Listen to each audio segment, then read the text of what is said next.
खालीलपैकी कोणते भाषिक कौशल्य ग्रहण कौशल्य म्हणून ओळखले जाते? ओके, बघा असं कोणतं भाषिक कौशल्य आहे जे ग्रहण कौशल्य म्हणून ओळखले जाते? ऐकणे व लिहिणे, ऐकणे व बोलणे, बोलणे व लिहिणे किंवा वाचणे व लिहिणे. कोणतं आहे?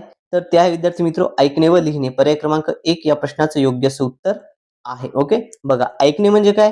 तर तोंडी माहिती समजावून घेणे आणि लिहिणे म्हणजे लिखित माहिती समजावून घेणे. म्हणजे आपण काय हे कौशल्य ग्रहण करतो. आणि बोलणे काय? तर केवळ उत्पादक कौशल्य. बोलणे काय उत्पादक कौशल्यामध्ये येतं.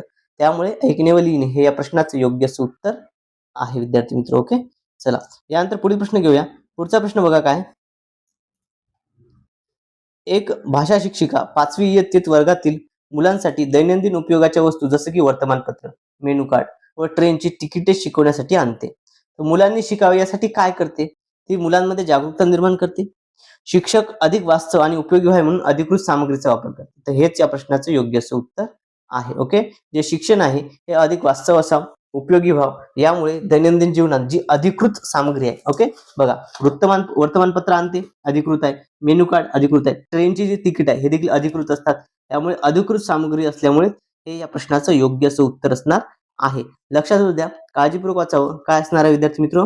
तर शिक्षण जे आहे हे अधिक वास्तव व्हावे म्हणून काय उपयोगी अधिकृत वस्तू त्या ठिकाणी ती आणते.